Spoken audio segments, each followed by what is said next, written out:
आज महाजननायक नूतन ओडिशा बिंधाणी तथा उत्कल केशरी डॉक्टर हरेकृष्ण महाताब 125तम जन्मवार्षिकी अनुष्ठित होईछि। एही अवसर में माउसीमा छक रामेश्वर मंदिर प्रांगण में एक साधारण सभा उद्घाटित होईछि। उत्सव में मुख्य अतिथि भावे पूर्वतन राज्यपाल विश्वभूषण हरिचंदन, मुख्य वक्ता भावे प्रोफेसर शांतनु आचार्य, कमिटी प्रेसिडेंट भावे सुर राउतराय जोग देइथिले। एही अवसर में विभिन्न क्षेत्र में पारदर्शिता लाभ करिथिया व्यक्ति को सम्मानित करा जायथिला। शिखर चढ़ाई, सिद्धार्थ राउतराय, विशिष्ट शिक्षाविद अच्युत सामंत, मनोज नायक, तिरुपति पाणिग्राही, विशिष्ट शिल्पपति तारा पट्टनायक, महिमा मिश्र, फोटोग्राफर दिलीप धीर सामंत आदि को सम्मानित करा जायछि। सेहीपरि दिल्ली रे मध्य एक सभार आयोजन करा जायछि। एथिरे राष्ट्रपति द्रौपदी मुर्मू मुख्य अतिथि भावे जोग दैछन्ति। एही कार्यक्रम में शिक्षा मंत्री धर्मेंद्र प्रधान, संस्कृति और पर्यटन मंत्री गजेंद्र सिंह शेखावत एवं ओडिशार मुख्यमंत्री मोहन चरण माझी मध्य उपस्थित रहिथिले। डॉक्टर हरेकृष्ण महाताब को सम्मानार्थी एही कार्यक्रम में एक स्वतंत्र स्मरणीय स्टाम्प एवं मुद्रा प्रकाश पाइछि। संस्कृति मंत्रालय अधीन रे थिबा साहित्य एकाडेमी पक्षरु आजिर कार्यक्रम पई ओडिया रे एक मोनोग्राफ एवं गाँ मजलिस इंग्राजी और हिंदी अनुवाद प्रस्तुत होईछि।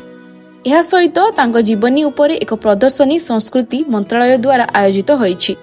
एही प्रदर्शनी रे संस्कृति मंत्रालय अधीन रे थिबा ललित कला एकाडेमी द्वारा आयोजित जातीय पेंटिंग कैंप रे अंशग्रहण करी दिल्ली रे रहुतिबा ओडिया कलाकारनक कार्य मध्य प्रदर्शित होईछि। संगीत कार्यक्रम माध्यम रे सुस्मिता दास ओडिशार समृद्ध इतिहास एवं संस्कृति प्रति श्रद्धांजलि अर्पण करिसंती। डॉक्टर हरेकृष्ण महाताब उत्कल केशरी भावरे मध्य जनाशुना। नवेम्बर 21, 1899 ओडिशार अगरपाड़ा ठारे से जन्मग्रहण करथिले। भारतीय इतिहास रे से जणे बहुमुखी नेता थिले। जणे स्वाधीनता संग्रामी, राजनेता, ऐतिहासिक, लेखक, सामाजिक संस्कार एवं सांबादिक भावरे से बेस जनाशुना। स्वामी विवेकानंद, रामकृष्ण परमहंस एवं महात्मा गांधी परी व्यक्ति द्वारा से गभीर भाव प्रभावित होइथिले। तांकर कॉलेज रे पाठ पढ़िबा समय रे ही से राजनीति रे पाद थापिथिले। स्वाधीनता भारत मुख्यमंत्री भावरे से ओडिशार शिल्पायन उपरे ध्यान देइथिले एवं राज्यर आर्थिक विकास पई ओकिलाती करिथिले। डॉक्टर हरेकृष्ण महाताब मध्य जणे प्रमुख साहित्यिक थिले। उभय ओडिया एवं इंग्राजी रे से अनेक किछि रचना करिसंती। से ओडिशार इतिहास समेत तांकर अनेक कृति पई से प्रशंसा लाभ करिसंती।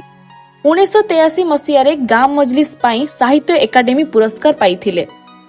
से केंद्र वाणिज्य और उद्योग मंत्री भाबरे मध्य कार्य करिथिले एवं 1962 मसिया रे लोकसभा को निर्वाचित होइथिले।